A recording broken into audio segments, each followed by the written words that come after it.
Hello, my name is Beth Dixon, and I am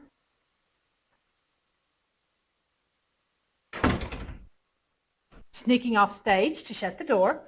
Once I've done that, I am going to tell you that I'm Beth Dixon, and I am the math lab lady. I'm in charge of the math lab, and you can find the math lab in the Math and Behavioral Social Science building in room 222, and we provide these podcasts as well as tutoring free to students, and you're welcome to come by and see us anytime.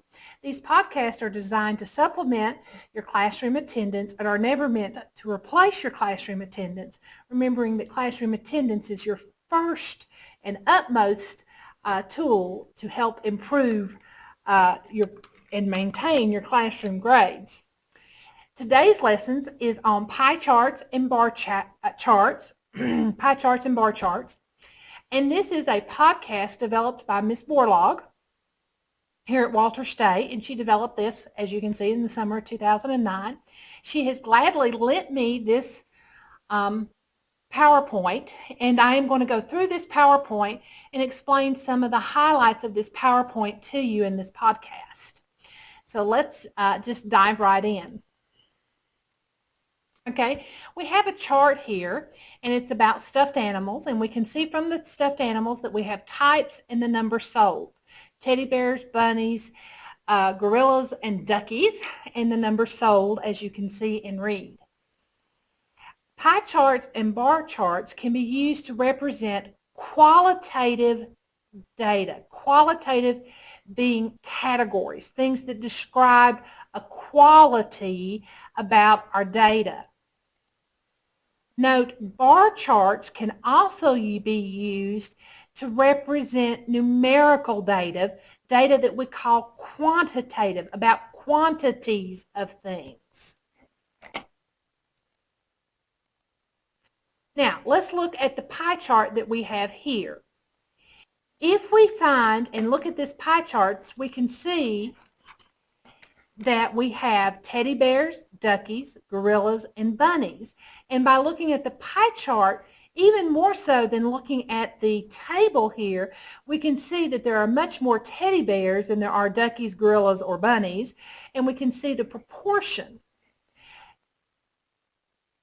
Pie charts can also show the number of items instead of the percentage. In this case, we've done a percentage of the numbers shown.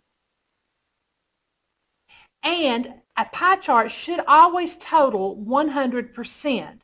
This one's a little bit more than 100% if we add it because of a rounding error, which it will occur as we round things to the nearest percent.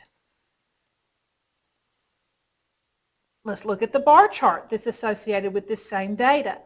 It's just showing us teddy bears at 68, bunnies at 42, gorillas at 12, and duckies at 23. Again, a nice visual representation of the data. Now let's talk about how they come up with those percents. So let's do a quick review of our percents. And so here I've got some apples and some bananas. I have 5 apples, and you can count those. If I've got a pointer here, 1, 2, 3, 4, 5. I've got 15 bananas. You can stop me and count the bananas, but there are 15 bananas, which gives us a total of 20. What percent are apples? And to do this, we will just take the number of apples divided by the total number, the part out of the whole. And the part would be 5 divided by 20. You can do that on your calculator. Ms. Borlaug will have done it for us, and we get 0.25, which will give us 25%. And that will be our percent of apples. Now, how do you take 50% of 26? Now, she will not do this with proportions. You could use proportions to do this as well. She will change the 50% to a decimal, remembering that of means to multiply, and 26, so she'll multiply 0.50 times 26, and get 13, and that's how you find a percent. So let's stop and look at activity 1. If you are,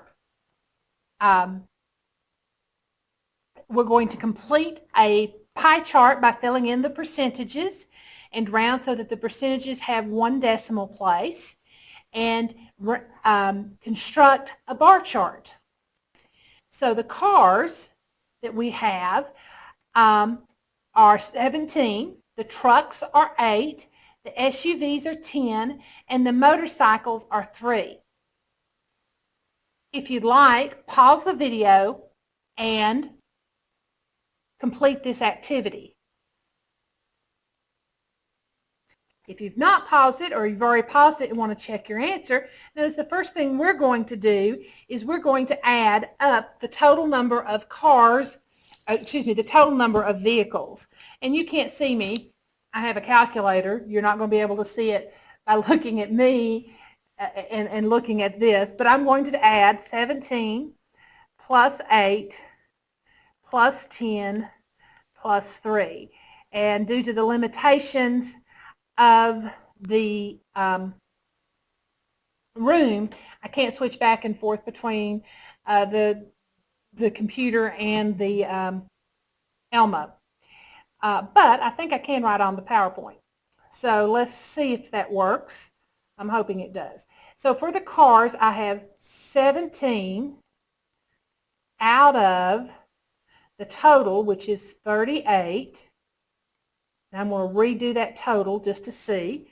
17, 8 plus 10 plus 3, which is added, gives me 38. And 17 divided by 38 gives me an approximate 44, 7, 3, 6, 8, and I'm going to put a dot, dot, dot because it keeps going.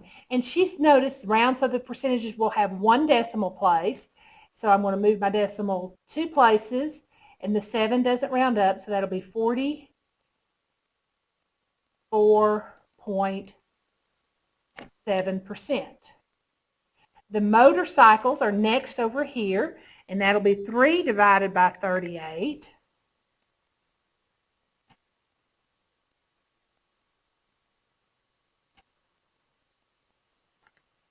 Which is 0.0789. Again, moving your decimal 2 places goes there.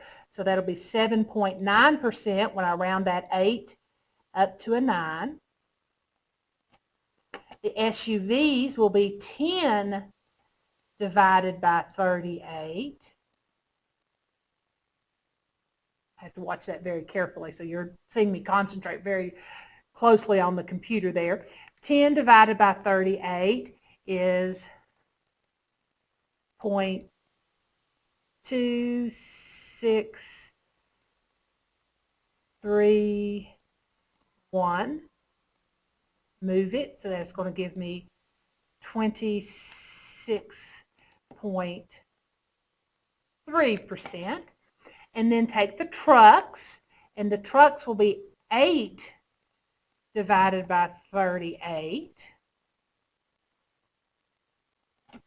And 8 divided by 38 gives me 0.2105. And when I move my decimal over 2 places, that'll give me 21.1%. And notice if I added up these percents, that will be slightly over 100, again because of the rounding error, but it's close enough for government work. If I constructed a bar chart, I would have a bar chart here, and each of the heights would be according to the number. If you'd like some more help with that, you're welcome to come by. I'm not going to take the time in this video to do so. Okay, let's look at the next one.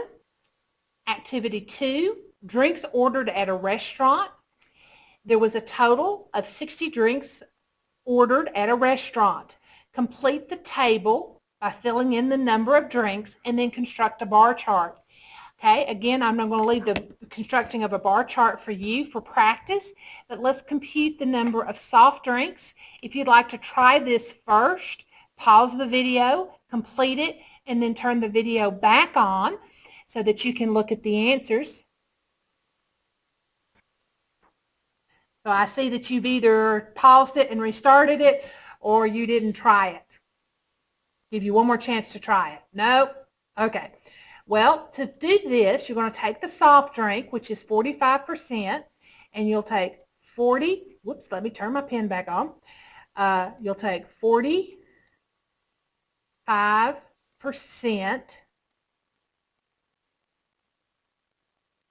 of the 60. And what does that mean we're going to do? We're going to take 0.45 of means to multiply times 60. And I'm just going to take my calculator and multiply that out. It's going to be 0.45 times 60. I'm just taking the calculator. When I do that, I get 27. So the soft drink is, the number of soft drinks are 27. For coffee, that's going to be 0.25 times 60. And when I multiply that out, I'm going to get 15.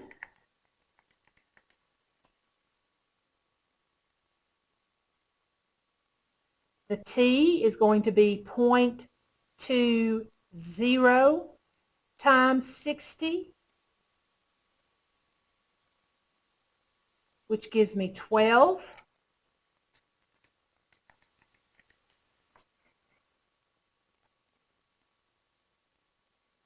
And the water is 0.10 times 60, which would give me 6. And then I can check that real quick by adding 6 plus 12 plus 15 plus 27, and sure enough that adds up to be 60. And again, you can construct a bar chart. It'll look like this. You'll have a category for each of them, and each one will, this will have a height of 27. The next one would have a height of approximate, 15, and so forth. I'm not going to take the time to construct the bar charts. Let's go on to the next slide. Okay, here's another activity. Randomly selected people were asked to taste 3 brands of cereal and identify the one that they preferred. Complete the pie chart by filling in the percentages of people preferring each brand. Well, notice that we can do that, but we don't have a table this time. We have a pie chart and a bar chart. Well, we can tell from brand A how many people we have. And again, if you want to try this on your own, pause the video. I take it you're back. So how many people do we have that prefer brand A? Well, that's, since it looks like that's 2 and that's 4 and that's exactly halfway, so we have 3 people that prefer brand A, 9 people that prefer brand B, and 6 people that prefer brand C. 9 plus 6 plus 3 give me a total of 18 people. 6 out of 18 people prefer brand C. 9 out of 18 people prefer brand B. And 3 out of 18 people prefer brand A. And I'm just going to compute those numbers. 3 out of 18 gives me, for brand A, 16.7%. 9 out of 18 for brand B gives me 50%. And 6 divided by 18 gives me 33.3%.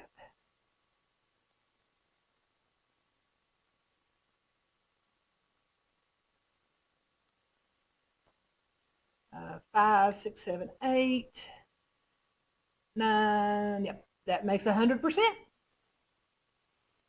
I didn't add that up real quick and I got, okay, so here's another activity. Randomly selected people in the certain city were asked to fill out a questionnaire. One question asked people what type of dwelling they lived in. The responses are summarized in the pie chart. And it asks us to construct a bar graph showing these results.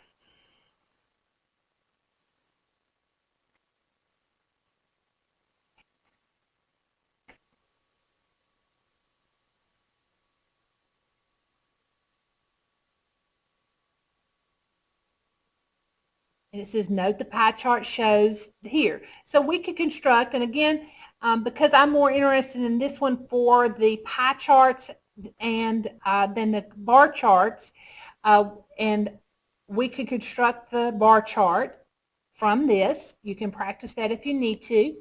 Then it says 36.62% of the people in the houses, 11.34% of the people in condos, 18.59% of the people in apartments, and 24.49% of the people in trailers owned trucks. Find the total number of people filling out the questionnaire that owned trucks. Well, we just need to take this number and multiply it by the number of people in the houses.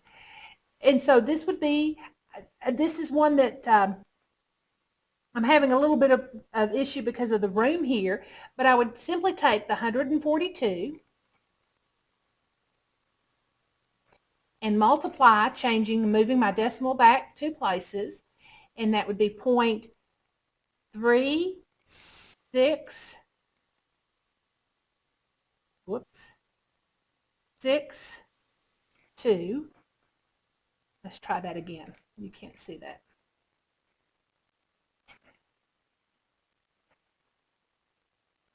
Point 3.662. So that's 142 times 0.3662. And that gives me 52. And I'm going to take 11.34 times the 97, so that's 0.1134. So that's 97 times 0.1134. And that's going to give me 11. It actually gives me 10.9998. So if I round it to the closest one, okay. And then the next one is 18.59% of the people in the apartment. So I'm going to take 156 and multiply by 0.1859. So it's going to be 156 times 0.1859, and that's going to give me 29. And actually gives me 29.0004. We round to the nearest person. Trailers are 24, so we take the trailer and multiply by 0.2449. And again, just using my calculator here to multiply this out. And that gives me 12. And it says, it doesn't want to know the percent. It says find the total number of people owning trucks. So I'm going to just add then 12 plus 52 plus 11 plus 29. And that gives me 104. Okay, let's look at activity 5. At the end of a mathematics course, students were asked to rate the quality of instruction, and the results are summarized in the bar graph. Okay, what percent of students were satisfied with the quality of instruction if satisfaction with instruction is defined to be good and very good? So this is good, and very good. So what percent make up these two categories? Well, let's define how many are in each group. Again, you can pause if you want to try this on your own first. This is 2. There's 1 here. There's 5 here. 12 here. And 9 here. So I'm going to just total those out. 9 plus 12 plus 5 plus 1 plus 2. And that's going to give me a total of 29. And my two groups are the 9 plus the 12, which would be 21. And 21 divided by 29 gives me 0.7241 ... but since I only need to take it out one decimal place, that's going to be 72.4%.